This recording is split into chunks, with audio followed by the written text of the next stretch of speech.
राष्ट्रीय पुरानी पेंशन बहाली संयुक्त मोर्चा के प्रदेश अध्यक्ष ने की हिंद नाउ टाइम्स मीडिया से खास बातचीत। राष्ट्रीय पुरानी पेंशन बहाली संयुक्त मोर्चा के प्रदेश अध्यक्ष डॉक्टर आलोक यादव ने पुरानी पेंशन बहाली को पुनः लागू करने का राज्य सरकार से किया अनुरोध। देखिए हिंद नाउ टाइम्स मीडिया पर डॉक्टर आलोक यादव की विजय कुमार निषाद के साथ हुई बातचीत के प्रमुख अंश।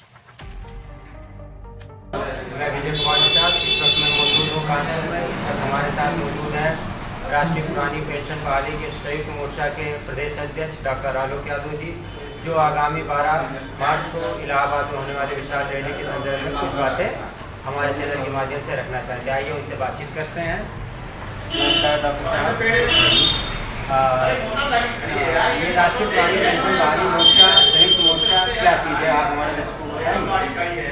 जी, ये राष्ट्रीय पुरानी पेंशन बहाली संयुक्त मोर्चा एक ऐसा संगठन है कर्मचारियों का जो कि हमारी पुरानी पेंशन की लड़ाई लड़ रहा है। जी, हमारे यहाँ जैसा आप सभी जान रहे हैं कि सन 2004 में पुरानी पेंशन हमारी साथियों की बंद कर दी गई और उसके बाद से बहुत लोगों ने प्रयास किए, लड़ाई लड़ रहे हैं लोगों ने कई बार आंदोलन भी किए, लेकिन अभी तक कोई सार्थक निर्णय नहीं पहुंच पाया। लेकिन अभी हमारा मोर्चा जब से गठन हुआ है, आप देख रहे हैं कि हमारे राष्ट्रीय अध्यक्ष बीपी सिंह रावत जी, और उन्होंने पूरे देश में कश्मीर से कन्याकुमारी तक यात्रा निकाली, हर प्रदेश में जाकर संगठन खड़ा किया और पूरे देश के एनपीएस कार्मिकों को जगाया उन्होंने। अब उसका परिणाम हमारे सामने आ रहा है कि देख रहे हैं कि साल भर के अंदर हमारे यहाँ 5 राज्यों में पेंशन बहाल हो गई। उसकी शुरुआत आपने देखा होगा कि राजस्थान में मुख्यमंत्री अशोक गहलोत जी ने वहाँ पर सबसे पहले पेंशन बहाल किया। उसके बाद फिर छत्तीसगढ़ में पेंशन बहाल हुई। उसके बाद फिर आपकी झारखंड में पेंशन बहाल हुई, पंजाब में पेंशन बहाल हुई।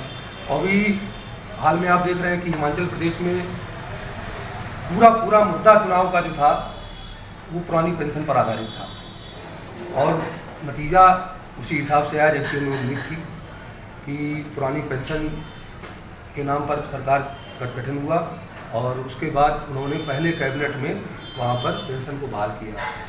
तो आज के समय में मैं ये मानता हूँ कि पुरानी पेंशन की लड़ाई सिर्फ कर्मचारियों की लड़ाई नहीं रह गई। आज के समय में ये जन आंदोलन बढ़ रहा है, क्योंकि हर व्यक्ति जान रहा है, मान लीजिए आप भी हैं, आज पत्रकारिता कर रहे हैं, आपके बच्चे कल नौकरी में जाएंगे तो आप भी चाहेंगे उनको पेंशन मिले। उसके अलावा जो भी व्यक्ति कोई भी रोजगार कर रहा है, वो हर व्यक्ति चाहता है कि अगर हम कुछ पढ़ रहे हैं, कुछ शिक्षा ग्रहण कर रहे हैं तो आगे चल करके हम कोई सरकारी नौकरी करेंगे या कुछ करेंगे। व्यक्ति का मुख्य उद्देश्य यही होता है शिक्षा ग्रहण करने का, कि हम किसी विभाग में जाएंगे या कोई अच्छी नौकरी मिल जाएगी, हमारा जीवन यापन अच्छे से चलेगा। तो ऐसी स्थिति में हर वो व्यक्ति जो किसी न किसी प्रतियोगी परीक्षा से जुड़ा हुआ है, हर वो व्यक्ति जो अपने बच्चों को आगे कुछ बनाना चाह रहा है, वो चाहता है कि पुरानी पेंशन बहाल। आगामी 12 मार्च को होने वाली विशाल रैली इलाहाबाद में जो रैली है उसके बारे में आप कुछ बताना चाहेंगे? हाँ, हमारे यहाँ देखिए, मैं बताना चाहूँगा आपको कि 12 मार्च को हमारे यहाँ प्रयागराज मंडल में एक बड़ी रैली का आयोजन किया गया, जिसमें हमारे राष्ट्रीय अध्यक्ष आदरणीय बीपी सिंह रावत जी भी आमंत्रित हैं मुख्य अतिथि के तौर पर, और बहुत बड़ा कार्यक्रम होगा, पूरा प्रयागराज मंडल एकत्रित होगा। वहाँ पर सभी विभागों के कर्मचारी वहाँ पर एकत्रित होंगे, सभी संगठनों के लोगों को आमंत्रित भी किया गया है। विभिन्न संगठन है, क्योंकि हमारा संगठन में सभी, चाहे वो केंद्र सरकार कर्मचारी हो या राज्य सरकार के कर्मचारी हो या किसी विभाग के भी कर्मचारी हो, वो सब हमारे साथ हैं। और जो धीरे धीरे हमारा संगठन और विस्तार हो रहा है, लोग जुड़ रहे हैं हमारे साथ। कई लोग फोन करते हैं, पूछते हैं हमसे कि डॉक्टर साहब क्या आपका संगठन है, कैसे क्या कार्यक्रम होगा, बोले हमको भी जोड़िए अपने साथ। ऐसा कई लोग कहते हैं, लोग जुड़ रहे हैं और बहुत तेज़ी से। अभी आपको जानकारी ना होगी शायद, मैं बताना चाहूँगा आपके चैनल के माध्यम से कि हमारे यहाँ हमारे राष्ट्रीय अध्यक्ष जी ने एक आह्वान किया है कि 1 मई को मजदूर दिवस होता है और उस दिन हमारे यहाँ संसद मार्च का कार्यक्रम रखा गया है, जिसमें पूरे भारतवर्ष के सभी राज्यों से लोग आएंगे, सभी राज्यों से कर्मचारी आएंगे और वहाँ पर संसद मार्च करेंगे। मैं समझता हूँ कि बहुत बड़ा कार्यक्रम है और सफल होगा।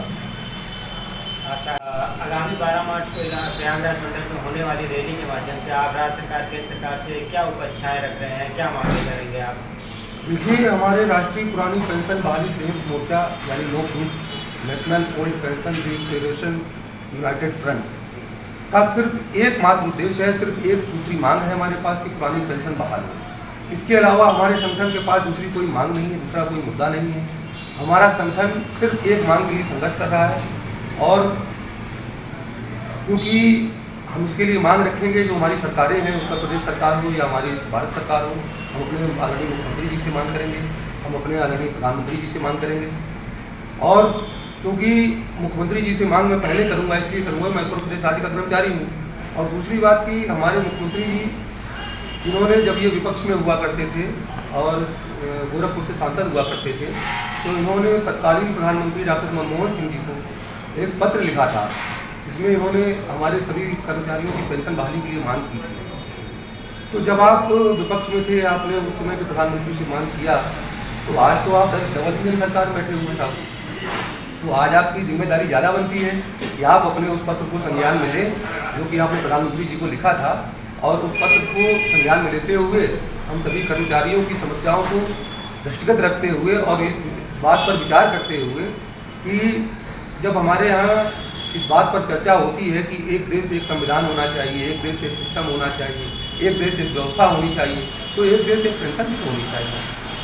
मगर हम देखते हैं कि कई लोग ऐसे निकल करके आते हैं अखबारों के माध्यम से या पता नहीं किस तरीके से अपने विचार रखते हैं, आकर के अपने आप को अर्थशास्त्री बताते हैं, कहते हैं पुरानी पेंशन से देश को खतरा हो जाएगा। तो भाई पुरानी पेंशन तो हमारे यहाँ चल रही है लोगों की, उनसे खतरा नहीं है, हमारी पेंशन से खतरा हो जाएगा। मतलब हमारी पेंशन बाहर है और जिनको पेंशन मिल रही, मैं किसी का नाम नहीं लेना चाहता, कि सांसद को मिल रही, कि विधायक को मिल रही, कि मंत्री को मिल रही है, किसको मिल रही है, आपको मिल रही, मुझे उसका कोई आपत्ति नहीं, आप लीजिए, लेकिन हमारे बारे में भी विचार कीजिए। आप जनप्रतिनिधि हैं, हमने आपको चुन करके भेजा है, तो हमारा आपसे कहने का अधिकार है और ये हमारा दायित्व भी है कि हम आपसे अपनी बात को कहें। और चूँकि आप हमारी बात को पहले कहते रहे कि हम पेंशन बहाल कराने के लिए प्रयास कर रहे हैं, आपने पत्र भी लिखा, आज सिर्फ उसको संज्ञान में लेने की क्या आवश्यकता है। अब तो डबल इंजन सरकार है, उस समय तो आपको विपक्ष में तमाम कठिनाइयों का सामना करना पड़ रहा होगा। मैं समझता हूँ आज तो उनके सामने कोई कठिनाई नहीं होगी, इसलिए मुझे विश्वास भी है कि वो हमारी बात को पूरा करेंगे। और यदि नहीं करते हैं तो हमारा संगठन आंदोलन करने के लिए विवश होगा। हम आंदोलन करेंगे, हर स्तर पर आंदोलन करेंगे, सिर्फ उत्तर प्रदेश में ही नहीं। जैसा कि अभी मैंने बताया आपको कि 1 मई को मजदूर दिवस के दिन हम संसद मार्च का हमारा कार्यक्रम है, हम संसद मार्च करेंगे। उसके अलावा हमारे राष्ट्रीय अध्यक्ष VP सिंह रावत जी जो निर्देश देंगे, जैसा आह्वान करेंगे, हम उसके लिए पूरी ताकत से के साथ हैं।